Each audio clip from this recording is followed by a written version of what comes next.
يا أهل الجنة إن ربكم تبارك وتعالى يستزيركم فحي على زيارته. الحمد لله رب العالمين، وأصلي وأسلم على المبعوث رحمة للعالمين، بعثه الله شاهدا ومبشرا ونذيرا وداعيا إلى الله بإذنه وسراجا منيرا. My beloved brothers and sisters, a lot of people today, they are on a mission of finding that which is going to bring them that spiritual contentment that money can't buy. Many people are soul searching. One of the most common questions and queries that I get sent is, brother, please help.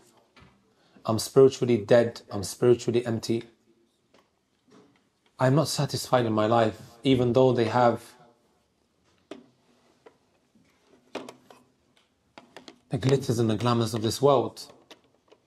However, they are still empty, brothers and sisters. They are depressed. I engage with multi-millionaires, brothers and sisters. Wallahi al-Azim. People who are filthy rich. They are not happy in their lives. They cry themselves to sleep. I get contacted on Instagram by individuals who have these blue ticks, verified accounts. You click on his profile and the man has everything you could think of. That shabab and shabat, young people today crave. Cars, women, money, flashing around. Some of these guys are rappers, some of these guys are influencers. Right? However, start the conversation, and one of the first things that he sends is, you know that emoji, the yellow emoji with the tears? The man needs help. He's suffering. The way things were 10 years ago is not the same as how it is today. Right? The spirituality of the people is very, very different. A lot of us don't have our priorities straight. We are soul searching, confused, not knowing which direction to go in. Before I go into the lecture that I really wanted to deliver about the book of Allah subhanahu wa ta'ala, which is the cure and the solution to a lot of the problems that we are going through on a day-to-day basis, my beloved brothers and sisters. Take this from me. The Quran is the solution, and inshallah ta'ala today I'm going to show you guys how this will put us in a much better place spiritually. That which we are crying out for. Just to be content, just to be at peace. Right? But before I do, I collect these links from Daily Mail. Don't go on these websites, guys. But every now and again I might come across this article and I save it. It comes in handy when we get together times like this. Right? Before I read out some of these articles, I want to ask you guys, do you guys know Jim Carrey? Have you guys heard of Jim Carrey? Who's Jim Carrey? He's an actor / comedian. Canadian / American. Right? You know what he said? I think everybody should get rich and famous. And do everything they ever dreamed of so that they can see that it's not the answer. Like I said to you guys, I engage with multi-millionaires and I don't take a single penny of them. It's not them funding the da'wah, guys. I pay the miskin who cuts out my videos a monthly amount that helps them get by from my own pocket. Even though they offer me a lot of money, we can give you this, we can give you that. But you know, when you start taking perks and also money from multi-millionaires, it's hard to give da'wah to them. It's really, really hard. It really is. I have a principle, you can't give da'wah to those that you take money from. That's why I'm not an imam. Right? That's just my view. You don't have to take it. It's very hard.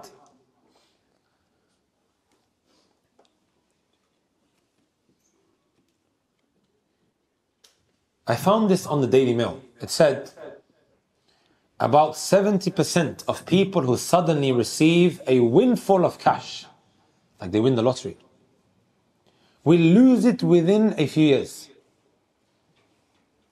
It says 70% of people who suddenly receive a big amount of cash, they will lose it within a few years, according to the National Endowment for Financial Education.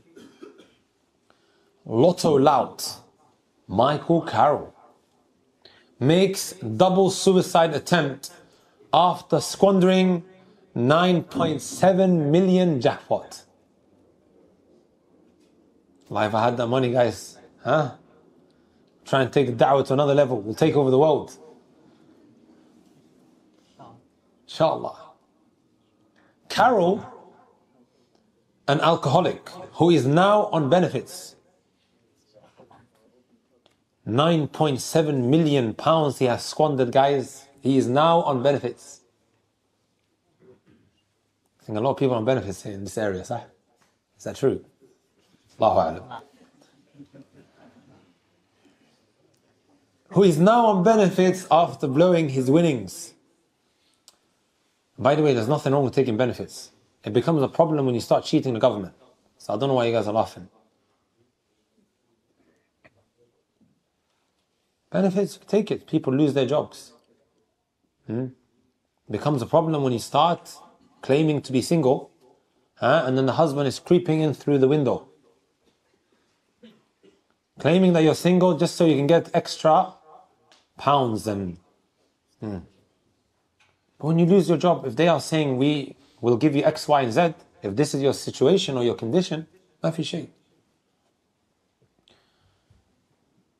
So Carol, an alcoholic who is now on benefits after blowing his winnings on drugs and high living, was taken by ambulance to the Queen Elizabeth Hospital in nearby Kings Lynn. That's just one. Number two, Euro Millions winner, 56 years of age, who said 27 million jackpot destroyed her life, is found dead in her Belfast home. Police say death of Maggie Millions, that's what they called her. Her nickname became Maggie Millions, who spent her fortune on property and good causes, is not suspicious. Why is it not suspicious? Why is it not suspicious, brothers and sisters? Because of what I mentioned earlier. A lot of these individuals who become suddenly so rich, right, they suffer. They really, really do. Right? It is Allah subhanahu wa ta'ala showing them that this is not the answer. Look at Mr. Carroll and Maggie Millions. You think that money will actually buy you that happiness? Wallahi alladhi la ilaha ghayruh. The way this dunya has been created, my brothers and my sisters, it is there to entice you. It beautifies and glamorizes itself, tricking and deceiving you, making you think the moment I acquire it, I will perhaps become satisfied and be at peace. ضحك عليك. Shaitan is having a laugh at you, guys. That's how you think it is. The moment you acquire that dunya, the glitters and the glamours of this world, thinking that khalas, it's now time for me to enjoy myself, it's only going to last a little bit, and then you're back to square one. Right?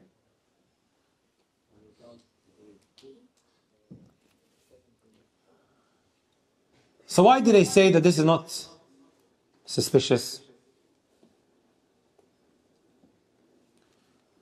They say about her that she bought the ticket that landed the windfall when she was walking back from the job centre, living on benefits of just £58 a week. Imagine having that kind of lifestyle and all of a sudden, millions. Her sudden death is not being treated as suspicious and is a tragic end to years of troubles. Years of troubles. It is a tragic end to years of troubles. She is not thought to have ever married, right? But is survived by her 4 brothers and sisters.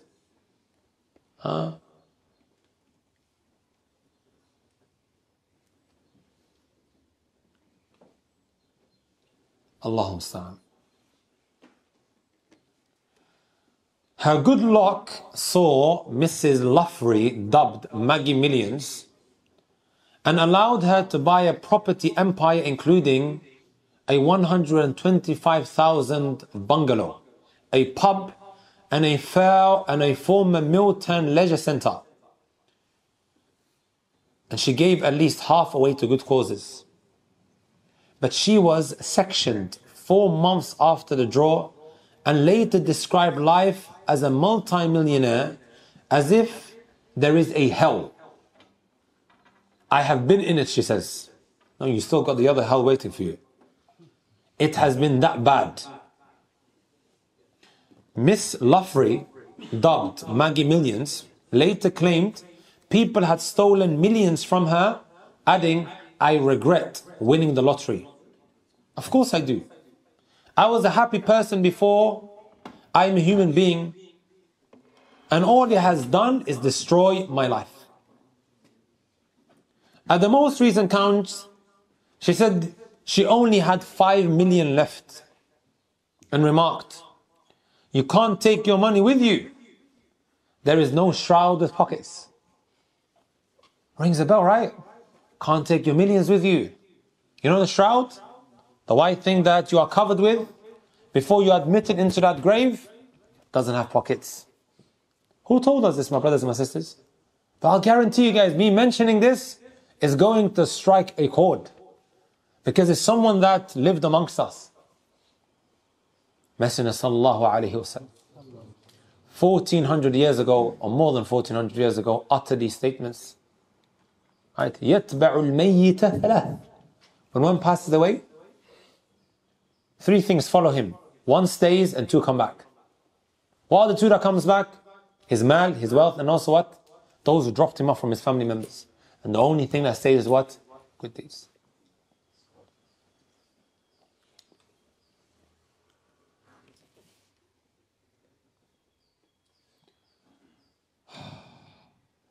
I'm looking at some of the pictures of her home. It's amazing. However, she lived a miserable life. A mechanic who scooped a staggering 108 euro millions jackpot in 2014 says his new life of luxury quickly became quite boring.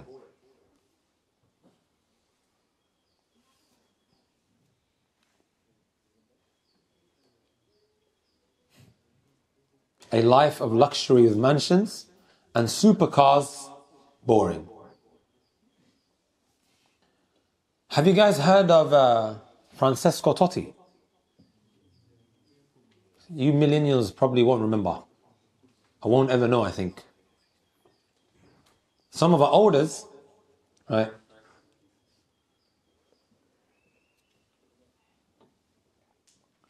He was like the free kick machine. Forget David Beckham. Some of you guys might still not know him. Huh? The 45-year-old retired footballer in 2017 has admitted that he struggled to cope without being out on the pitch. And he then lost his father in COVID in October 2020. During these challenging times, he feels that his wife was not there to comfort him. A multi-millionaire, guys. Right? His wife was not there to comfort him. He struggled to cope without being out on the pitch. Brothers and sisters, we see a lot of these footballers today, right? They are living lavish, full lives. Sahih? And we aspire to have lives like that. Not actually realizing that this is temporary. Because there is no footballer that is going to last forever. Sahih? Just look at Cristiano Ronaldo, he's struggling to let go. I forgot which Man United player this was. Right? He said that he needs to learn to let go. Obsessed. Some of these footballers, my brothers and my sisters, some of these footballers, right? It is their worst nightmare to think about what they will do after footballing. When you're used to a type of life, it is very, very hard to just adapt to something else. Even some of these managers, in the past, I've heard them say, khalas, they're done, they're not going to manage anymore, they're just going to go and spend time with their wives. Only for him to come back, he wants to become a manager at the age of what? 70 something. Like this guy called Neil Warnock, I think that's his name. Huh? Are you guys surprised that I know all these names? Huh? I had trials for West Ham. But I'm retired now. I hung up my boots, guys. I don't know, did they win today or did they lose? Because they cause a lot of traffic when it's coming to the lecture. Someone said if a team was playing for them, they'd probably be doing a lot better. Allahu A'lam. There's another footballer, brothers and sisters, that I really want to share with you guys. Adriano. Have you guys heard of him? He used to play for Inter Milan.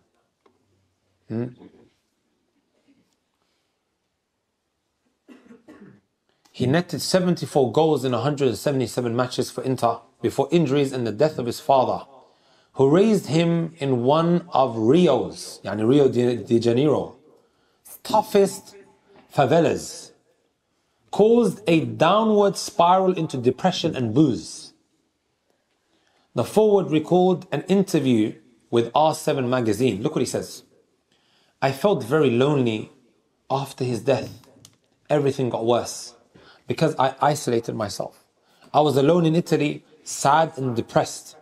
And then I started drinking. I only felt happy when I was drinking. That's heard the statement before. They drink to forget, we do dhikr to remember. I do it every night, he said.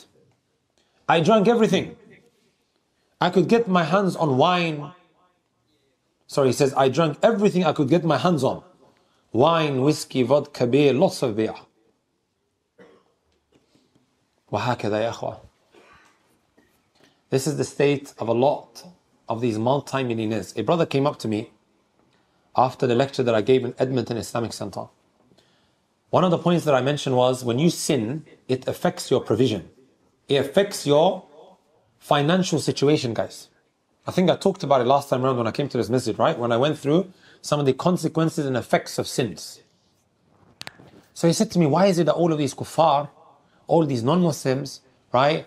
They are living the life. They seem extremely happy. I was like, is that really the case? I gave you guys the example of all these footballers, Jim Carrey, some of these other very well-known celebrities. I always mention in my lectures, you guys probably heard it before, all these YouTubers that you see, Logan Paul, KSI, and Justin Bieber, add him onto there as well, right? Even the other guy called The Beast, Fusi Tube, who more than once came out to speak about his bipolar and his depression. Sahih? And then when he was recently interviewed just before his boxing match, look what he said. When they were asking him, how do you feel? He goes, I stopped watching pornography, I stopped drinking, I stopped doing zina, right? I don't take drugs anymore, and I'm staying on top of my salah, and I couldn't feel any better. And I could not feel any better. It's Fusi Tube, guys. The individual who came out more than once to announce his apostasy. Right? So the brother is saying to me, how come they all have this? They seem to be, doing well financially. When you spoke about in the lecture, that rizq, your provision gets affected when you sin. Because the Messenger ﷺ said, إِنَّ الرَّجُلَ لَا يُحْرَمُ الرِّزْقُ بِخَطِيئَةٍ يَعْمَلُهَا. When you carry out the sin, you begin to lose your provision. It affects you. I said to him, that's not the only type of provision. Because arzaq is of different types. I said to the brother, that spiritual contentment, is that something that can be bought with money, guys? No. They may have the money, they may have nice cars, but spiritually he's dead. Malik ibn Dinar said, ما ضرب عبد بعقوبة أعظم من قسوة القلب. One has not been punished with anything more greater than a hardened heart. Look what they're doing, guys. They're drinking themselves to sleep. This is a footballer that we used to watch. And everyone used to talk about the power in his shots. Right? However, you see him doing well on the football pitch, but then behind closed doors, he's crying himself to sleep. Right? What we are chasing, my brothers and my sisters, is something that may well be revised before you end up having the same consequence. I've spoken a lot about these guys. Let's speak a little bit about sisters. Equal rights, isn't it? Huh? Some of my favorite stats when it comes to social media is the following. Right? That was carried out by a very well-known major research project into children's lives called the Millennium Cohort Study. It concluded with the following. It found that many girls spend far more time using social media than boys.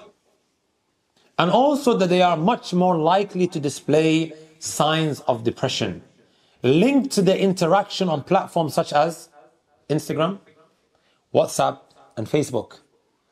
This is before TikTok, guys. This is before TikTok. I have a madhab when it comes to TikTok. Huh? I have a madhab. You guys know what madhab is? A position. I'll tell you guys something. There was a tweet that went around. It had Elon Musk's name on it. He said he was going to buy TikTok just so he could close it down. But then I realized it was photoshopped. But before that, what did I do? I done sajda to shukr. I prostrated to Allah and thanks Allah. Because I used to make dua, Ya Allah, send someone that comes and closes down this app. By the way, guys, I did not ask to go viral on TikTok. I didn't. I actually warned against it. Right? So this study was made, my brothers and my sisters. And by the way, I don't even post on there. Just in case someone has, he warns against it, but then all his videos are going viral. I did not put it on there, guys. TikTok, which is the worst out of all of these apps that I've mentioned. You know what it concluded with? Almost 40% of girls who spend more than 5 hours a day on social media show symptoms of depression. Most girls with depression are unhappy with their appearance and 2.5 times more likely than boys to be dissatisfied with their weight. Half of depressive girls and a quarter of depressive boys said that they suffer from disrupted sleep most of the time. Why are they not pleased with their appearance, brothers and sisters? Who can tell me? Why are these girls not pleased with their appearance? I'll tell you guys. Because society glorifies women such as the Kardashians. They portray them as the ideal women. This is how a woman should look like. Even though Allah subhanahu wa ta'ala made everyone beautiful in their own way, right? لَقَدْ خَلَقْنَا الْإِنسَانَ فِي أَحْسَنِ تَقْوِيمٍ. You are a beautiful creation of Allah Azza wa Jal. Both men and women. Right? Allah made them beautiful and handsome in their own ways. Does that make sense? But they made you feel that she needs to look like this. And because she doesn't look like that, and she sees that this type of lady who looks this particular way is getting all of the likes and the attention, I must look like that as well. And if she can't, she goes into depression mode. Shall I tell you guys what's even more shocking? In the Emirates, 70% who tried to get plastic surgery done, 70% of these women who went forth to get plastic surgery done, right, was due to social media influence. Plastic surgery, guys. Nose, ears, eyebrow, whatever. Plastic surgery. 70% was due to what? Social media influence. What we see online, my brothers and my sisters, is a moment of people's lives. And some of these celebrities, they get their pictures, their images, their videos edited before it's released. Did you guys know that? Did you know that, guys? Photoshop. I back in the day, I did a lot of things, guys. One of them was, I knew how to do Photoshop very well. Adding the glow, making this face skinnier, and the shoulders larger. I was very good at it. Right? And then I went to Yemen, I forgot how to use it. I could have been making the posters for the masjid, but Shahid min al-Kalam, you could do that. Wallahi al-Azim, you could do that. There was even a time, subhanAllah, I had a cousin, I went to give a lecture at Coventry University. While we were driving there, he said to me that there was a sister who sent her pictures to a brother. And he tried to use that now to blackmail her. Right? What did he do? He took the top part of the body and then connected it to a naked body. You can do it on Photoshop, guys. And even now, brothers and sisters, it's even more easier, right? There are technological advancements, right? With video, motion and everything. When he said that, I believed him straight away because it was so easy to do. Being someone who was very good at using Photoshop. But who's the victim in all of this? The one who keeps looking. Thinks, okay, this is how life should be. Right? This is how I need to be. This is what I need to work towards. Only for it to leave him disappointed. Because that's the reality of the dunya. My brothers and my sisters, compare this now to what happened to Ibn Taymiyyah rahmatullahi alayhi. Ibn Taymiyyah, my brothers and my sisters, was imprisoned multiple times. Not Abu Taymiyyah, Ibn Taymiyyah.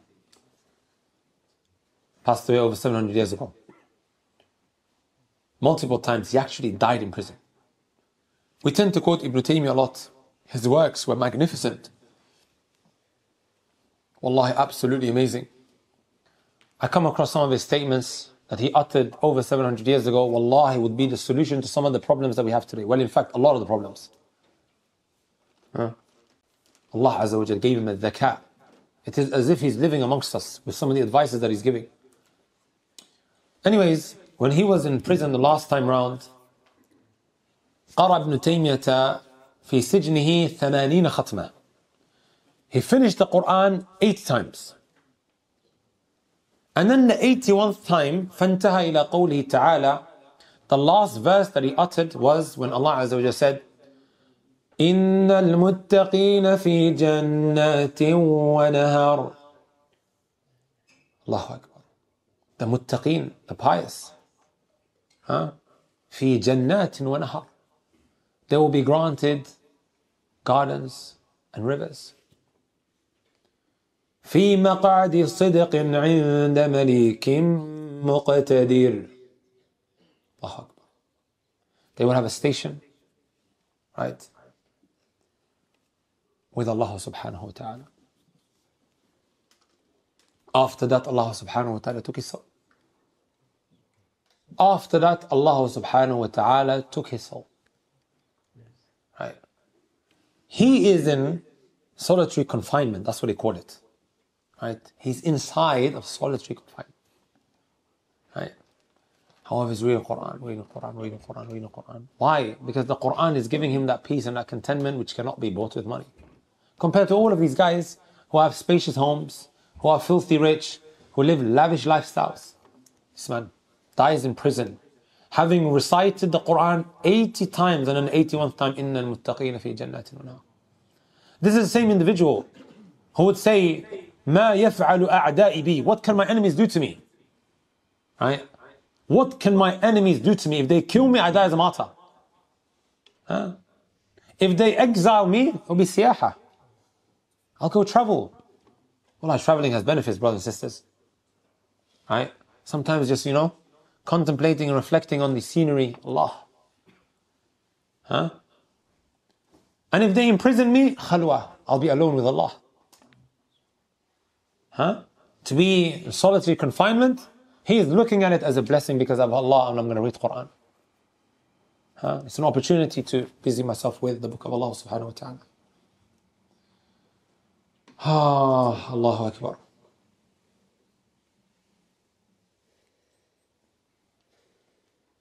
Allah you compare it to. Right. Let me tell you guys about the Black Mufti of Mecca.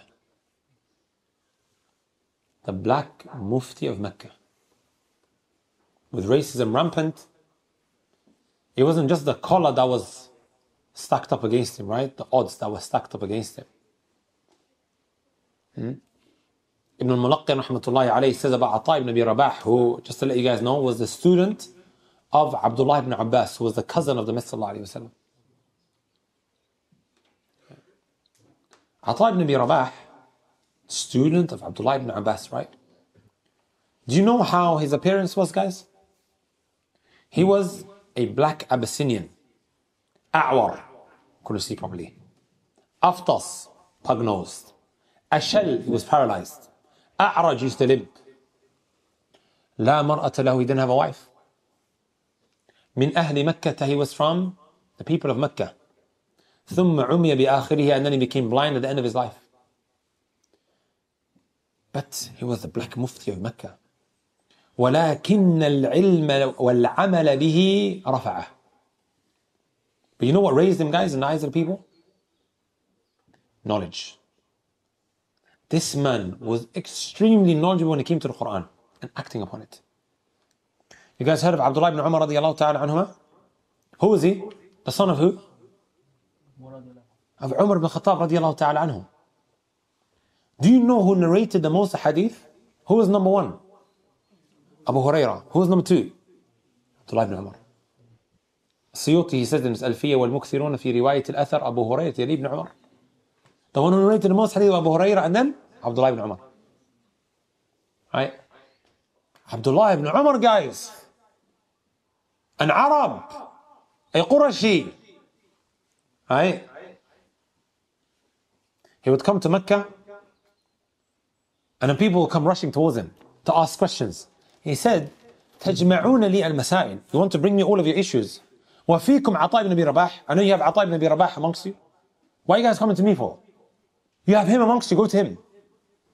It's Abdullah ibn Umar, the companion. Ata ibn Abi Rabah wasn't a companion, he was a tabi'i. Look how Allah subhanahu wa ta'ala raised this individual, my beloved brothers and sisters. He studied against all odds. Today, if someone was disfigured like this, and this was his appearance, my brothers and my sisters, how would society look at this individual? They had absolutely no hope, right? That he's failed, right? Tafsir ibn Kathir, my brothers and my sisters, Tafsir ibn Kathir, which is the tafsir that many might refer back to. It's also been translated in English. And there's a piece of advice I'm going to give you guys right at the end, inshallah ta'ala, about what we should do. Because we want to live with the Quran, guys. You open up every other page, you know whose name you're going to find? Ata ibn Abi Rabah, student of Abdullah ibn Abbas, who is a scholar of the Quran. This paralyzed, pug-nosed, limping individual who didn't have a wife, but his name is mentioned alongside the statements of Allah Jalla fi'ala. His name, brothers and sisters, is mentioned alongside the statements of Allah subhanahu wa ta'ala. And that is because, my brothers and my sisters, he spent time learning the book of Allah Jalla fi'ala. Right? Abu Hanifa rahmatullahi alayhi, the great Imam. Right? Al-Imam Abu Hanifa rahmatullahi alayhi, who was a legend. Just as a side benefit, whenever someone wronged and oppressed him, he would send him gifts. Especially after the American trip, I need to give out a lot of gifts, huh? To these feminists. The Skittles team. And the liberals. He would send them what? Send them gifts. He said, ما رأيت في من لقيت أفضل من عطاء بن أبي رباح. I never saw anyone that I met more virtuous than عطاء بن أبي رباح رحمه الله تعالى. Right. الإمام الأوزاعي said about him, مات عطاء بن أبي رباح يوم مات وهو أرضى أهل الأرض عند الناس. When he passed away, he was the one that the people were most satisfied with. The people on the earth were most satisfied with one guy when he passed away, and that was عطاء بن أبي رباح. However, his gatherings would only be attended by 8 or 9 people. Perhaps due to his ikhlas and due to his commitment and his discipline and continuation, sometimes, people might not attend the gatherings and we feel like just getting up. There's no point teaching. Or you don't want to sit there because you're maybe one of 4 or 5 people. Feels awkward. Huh? It's not a numbers game, guys. That was once upon a time, guys. Wallahi, I would travel 3 hours. You know how many people attend? Maybe even 4 hours. 4 or 5 guys are sitting there. And the shaitan is saying, you might as well just call it a day. Huh? Traveling all the way 4 hours. And there's only 4 or 5 people sitting there. But Allah is testing you. Are you going to continue? Right?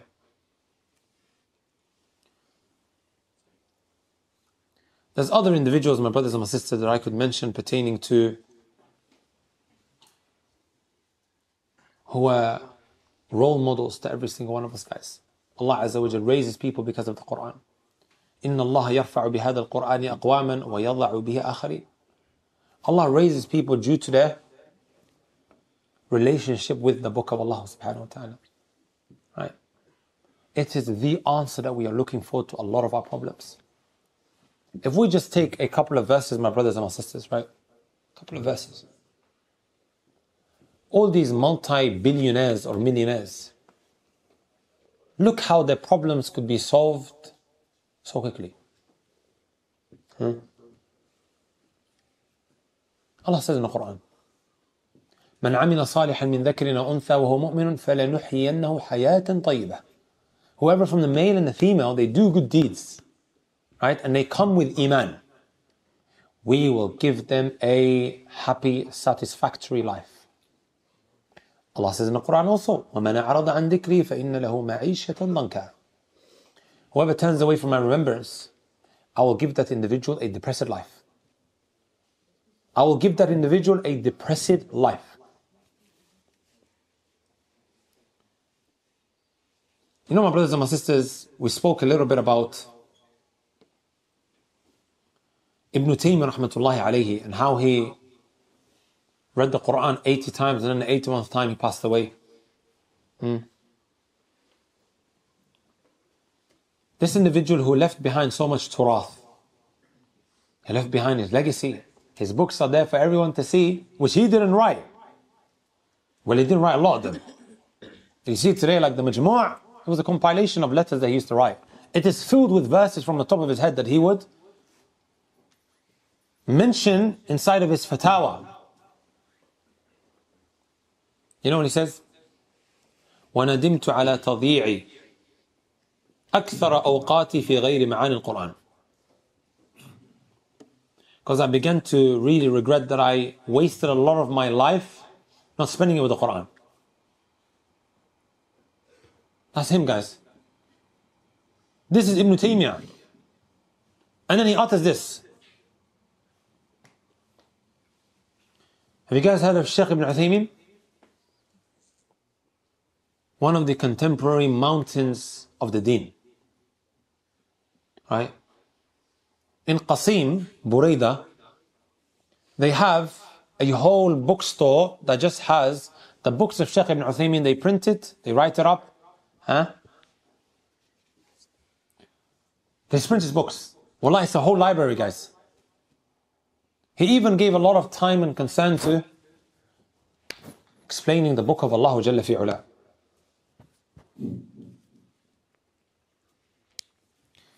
This individual who left behind 35 volumes of having explained the Quran, brothers and sisters, right? He says the following: تمنيت أن أفسر القرآن كاملا. I wish that I explain the whole Quran. وتمنيت أن يكون القرآن هو العلم الأول في تعلمه وتعليمه. And I wish that Quran was the first thing that I learned, right? And the first thing that I taught. This is why now, my brothers and my sisters, after reading all of this, whenever I give the lecture, I try to revolve around some verses in the Quran. That's why most recent times I decided to go through Surah Al-Hujurat, right?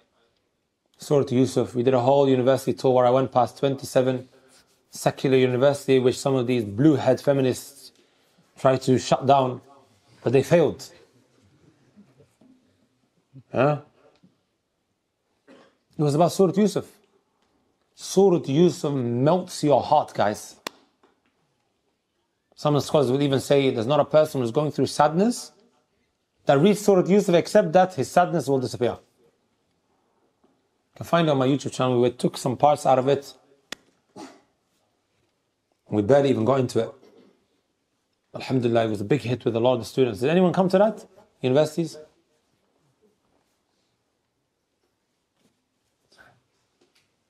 MashaAllah, 6, 7 people. Wallahi, Surah Yusuf melts your heart, wallahi, with some of the lessons. The Quran, guys, wallahi, the Quran.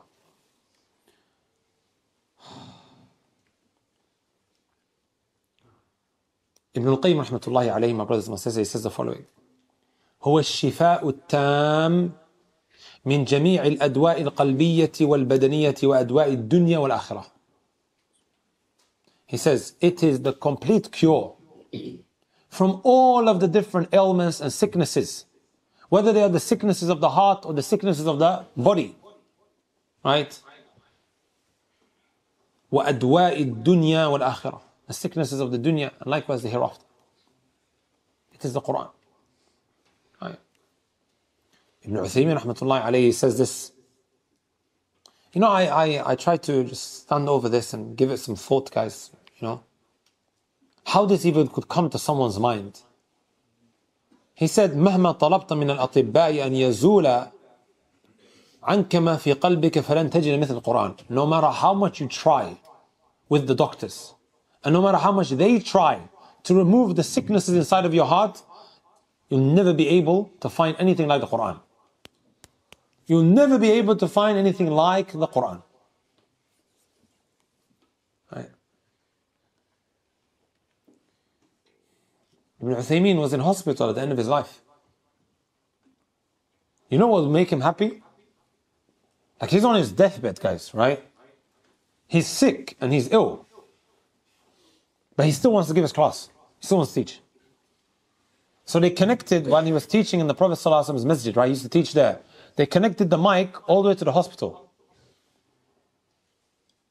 This is what makes you happy.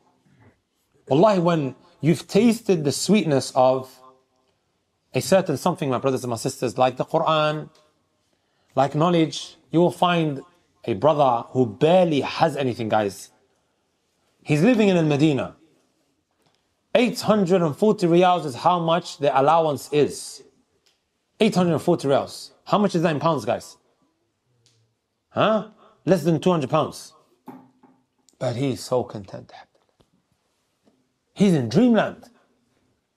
Right? He is in dreamland. That is because he has that contentment that money can't buy. He has the Quran. You'll see him walking around. Just recite. Gives him that ladda.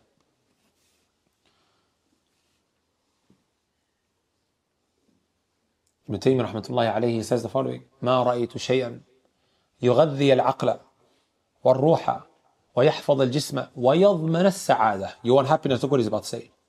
I haven't seen anything that feeds the mind, nourishes the soul, right? Safeguards your body and guarantees you happiness more than إدامة النظر في كتاب الله. أكثر من إدامة النظر في كتاب, more than constantly looking in the book of Allah Azza wa Jal. Right. Shaykh al-Islam Taymiyyah also says, فإن الإنسان إذا قرأ القرآن وتدبره كان ذلك من أقوى الأسباب المانعة له من المعاصي أو بعضها. When somebody now reads the Quran and he contemplates, He reflects on the book of Allah Azza wa Jal. It is from the greatest causes that prevent him from sins. Right? Especially in today's day and age, brothers and sisters. But you have the Quran that you are what? Carrying inside of your heart. You become blessed wherever you go, guys. Right? You look at, my brothers and my sisters, the best month of the year is which month? Ramadan. Why? Because the Quran came down in it, right? The best night of the year? Laylatul Qadr. Because what? Inna anzalnahu fi Laylatul Qadr. The greatest angel, Jibreel. نزل به الروح الأمين.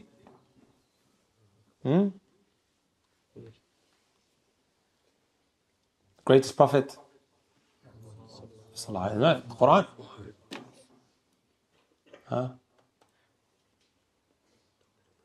خيركم من تعلم القرآن علمه. The best from amongst you is the one who learns the Quran and teaches it. فيبارك الله فيك ولك أينما ذهبت. Allah Azza wa Jalla will bless your life, brothers and sisters, whether it may be financially, in whatever way it might be, if you give time to the book of Allah subhanahu wa ta'ala. Right?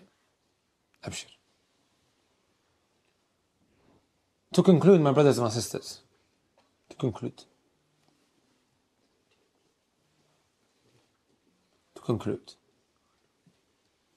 we now need practical ways that we could actually what? Live with the book of Allah subhanahu wa ta'ala. Practical ways.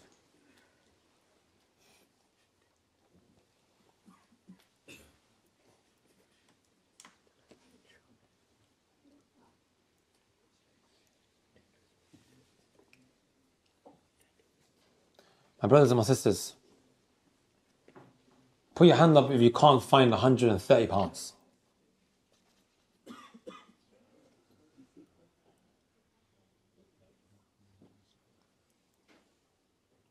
Most of you guys can find 130 pounds, inshallah ta'ala. Brothers will help you out. The sweetest 130 pounds, my brothers and my sisters, that you will ever spend is when you buy Tafsir ibn Kathir that has been abridged. The Tafsir of Ibn Kathir, which is in English. I don't like English books, guys. I don't. However, it was so sweet reading that.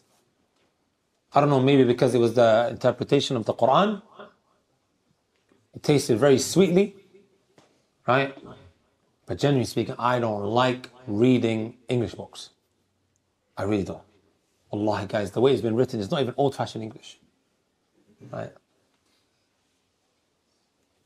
There was this very well-known YouTuber that I recommended this to when I went to America. I want to read out to you guys what he said.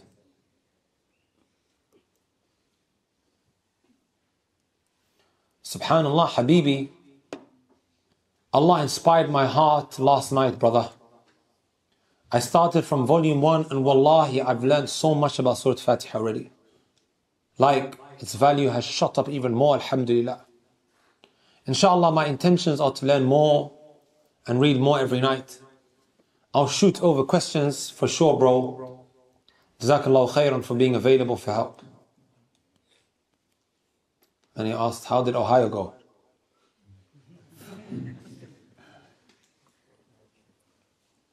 Security guard was loading his gun while I was giving the lecture at the back. And it's going around on TikTok. That's how it went. Shahid min al-kalam, brothers and sisters. Wallahi, I'm not saying to you guys, khalas, you take the tafsir and then you start doing interpretation of the Quran, calm down. That's extremely, extremely dangerous. You take this, brothers and sisters, and you treat it personally. What does that mean? When we hear, Ya ayyuhalladhina amanu, brothers and sisters, oh, you who believe, who is being addressed here? Abdullah ibn Mas'ud would say, if you hear Ya ayyuhalladhina amanu, which we hear a lot in the Quran, oh, you who believe, فَأَصْغِيَا سَمْعَكَ, make sure you lend your ear. Because you're about to hear something extremely important, and you're about to be warned from something that is very severe. Right? Sometimes we hear the khatib giving a khutbah and we think, oh yeah, he's speaking about my friend. Oh, he's speaking about that guy that I seen walking out of the area and he was doing this. I can take it personally. He's speaking about me. I need to do something about myself.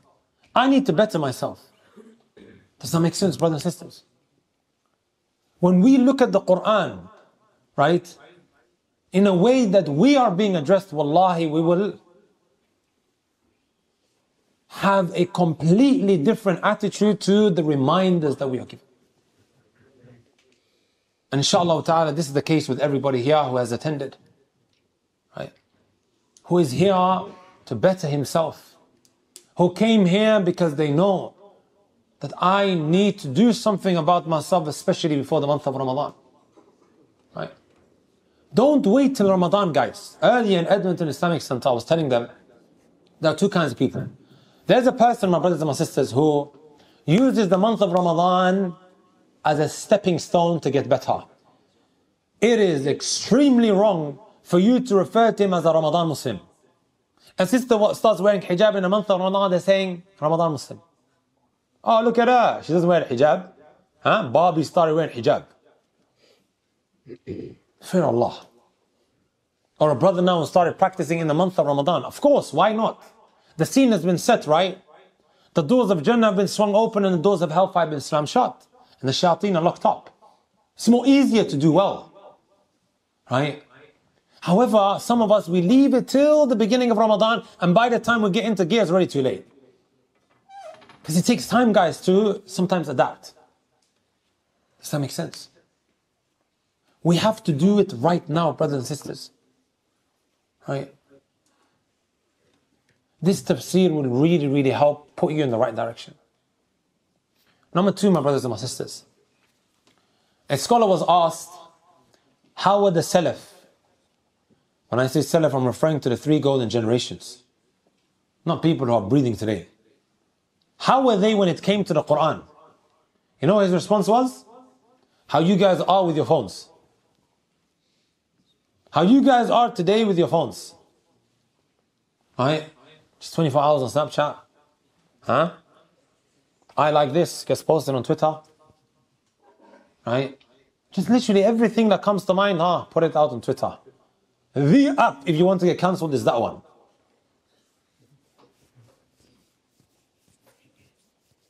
All the feminists are. Me and them having a great time on Twitter. Shahid min al-kalam. Brothers, this phone, it's a problem. I told our brothers and sisters in Edmonton Islamic Center, right? We have to learn to identify the sin. We have to stop being in denial, guys. Write down, get a pen and paper, I told them, and I want you guys to do the same tonight. Get a pen and paper. What is it that's causing me to fall into sins? I'll guarantee you a lot of that which is happening with us in our personal lives is because of the phone. Right? It might well be time to refer back to the trap phone, guys. Well, guys, I'm being serious. You know the brick phones that we used to have back in the day with Snake? That one. To detox. You need a detox. Because we've become so addicted to it. If you want to know whether you're an addict or not, leave your phone at home and then see whether you start fidgeting or not. The moment you go outside. And you start behaving like a nitty. Why are you guys laughing? Wallahi al-Azim, guys. It starts, There's no Wi-Fi, it's like it's the end of the world. My constant need, I need to post everything about my life. I remember many, many years ago when social media started emerging, I started making jokes about something that I came across. A guy goes in the toilet, he goes, I'm going in the toilet here.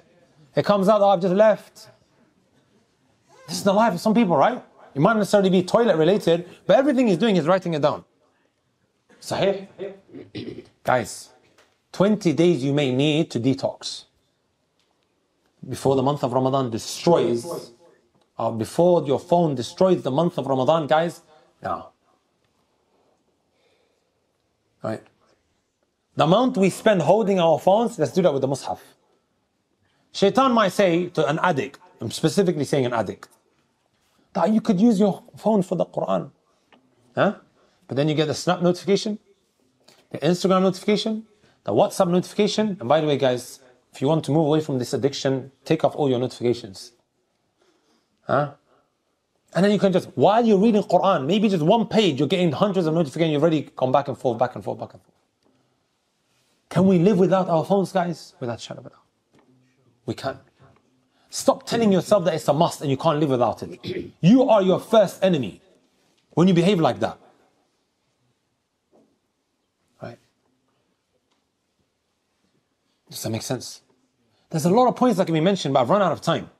I'm going to quickly mention this. Read Quran, my brothers and my sisters, in whatever situation or condition you are in. Abdullah ibn Mas'ud radiallahu ta'ala anhu would say, من سره أن يحبه الله ورسوله فليقرأ من المصحف. Whoever is pleased that Allah Azza wa Jalla loves him, or should I say, من سره أن يحب الله ورسوله. Whoever is pleased that he becomes someone that loves Allah and His Messenger sallallahu alayhi wa sallam, فليقرأ في المصحف. Let him read while looking at the Mus'haf. As-Sakhawi rahmatullahi alayhi, he said about Al-Hafid al-Iraqi, كان هو كثير التلاوة إذا ركب. Whenever he would ride, he would read Quran a lot. You're in your car, guys, or you're driving a bike. Is it difficult to keep your tongue moist of the Quran? Is it difficult, guys? Everyone here has memorized قُلْ هُوَ اللَّهُ أَحَدٌ قُلْ أَعُوذُ بِرَبِّ الْفَلَقِ. It starts little and then it increases and becomes more and more. Okay, time for Adhan. Can I have 1 minute, Sheikh? Sorry, Sheikh. Ibn Qudam rahmatullahi alayhi says, كان الإمام أحمد يقرأ الكهف في الطريق للجامع. Imam Ahmad rahmatullahi alayhi, he would read the Quran while he was walking on a Friday. He would read Surah Al-Kahf, which you read on Fridays, right? On his way while he was walking to the masjid. Right. And then you have also listening, brothers and sisters.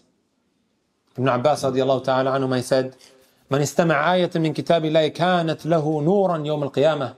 Whoever listens to a verse, it becomes a nur for him on the day of resurrection. It becomes a nur for him on the day of resurrection.